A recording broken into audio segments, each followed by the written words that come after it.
Halo semua. Di presentasi ini, kita akan menjelajahi bagaimana sistem imun yang seharusnya melindungi tubuh terkadang dapat menjadi penyebab penyakit. Fokus kita adalah pada konsep toleransi imunologi, autoimun, hipersensitivitas, dan imunodefisiensi kongenital yang berkaitan dengan paru-paru. Yuk, kita mulai. Toleransi imunologi adalah mekanisme penting yang memastikan sistem imun tidak menyerang antigen tubuh sendiri.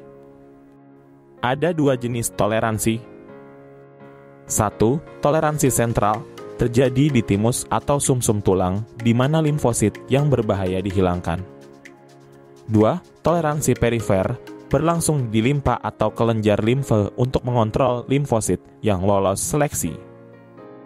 Toleransi ini menjaga keseimbangan sistem imun agar tidak merespons antigen non-patogen seperti polusi atau alergen di paru-paru.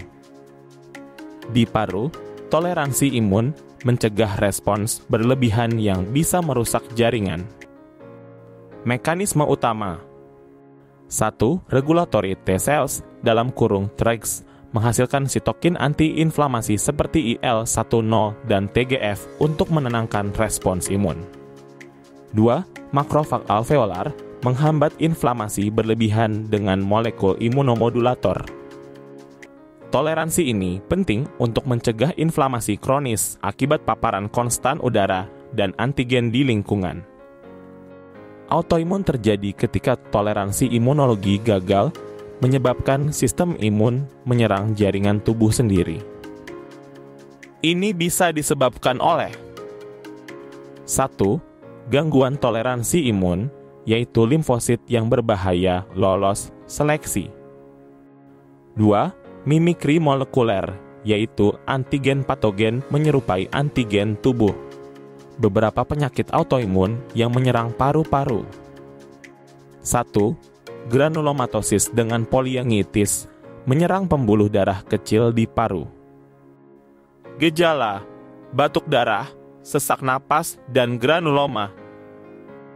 2. Fibrosis paru idiopatik membentuk jaringan parut progresif pada paru.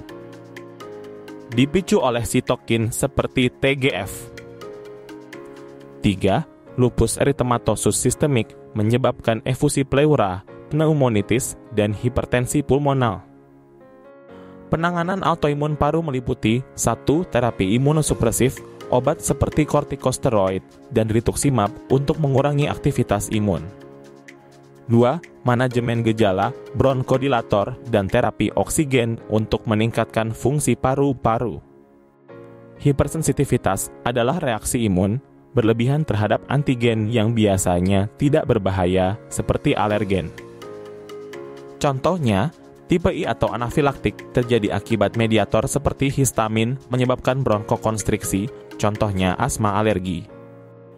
Tipe II atau sitotoksik, di mana antibodi menyerang sel tubuh sendiri, contohnya sindrom Good-Pasture.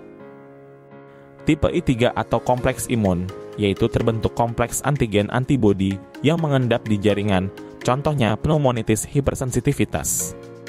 Tipe IV atau tertunda, yaitu sel T menyerang antigen secara lambat, contohnya uji tuberkulin pada tuberkulosis. Penanganan disesuaikan dengan jenis hipersensitivitas. Tipe I, pemberian seperti antihistamin, kortikosteroid, dan bronkodilator. Tipe II dan I3, pemberian imunosupresan dan plasmafresis.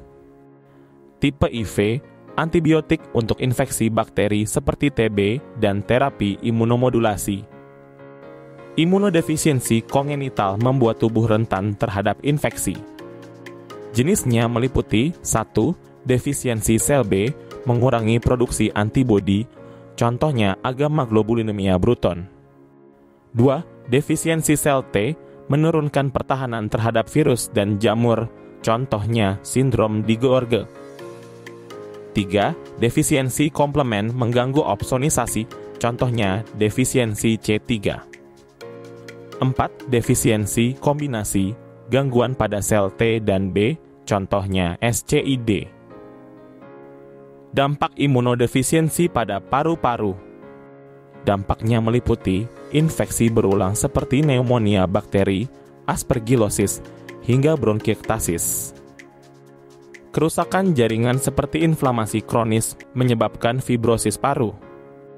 Penanganan imunodefisiensi kongenital strategi penanganan meliputi 1. Terapi penggantian pemberian imunoglobulin intravena dalam kurung IVIG. 2. Antibiotik profilaksis mencegah infeksi bakteri berulang. 3. Terapi genetik memperbaiki mutasi genetik penyebab defisiensi. Kesimpulan kelainan imunologi seperti autoimun, hipersensitivitas, dan imunodefisiensi dapat menyebabkan gangguan serius pada paru. Pemahaman tentang mekanisme toleransi, jenis kelainan, dan pengobatannya sangat penting untuk mencegah dan menangani penyakit ini. Terima kasih atas perhatian Anda dan sampai jumpa.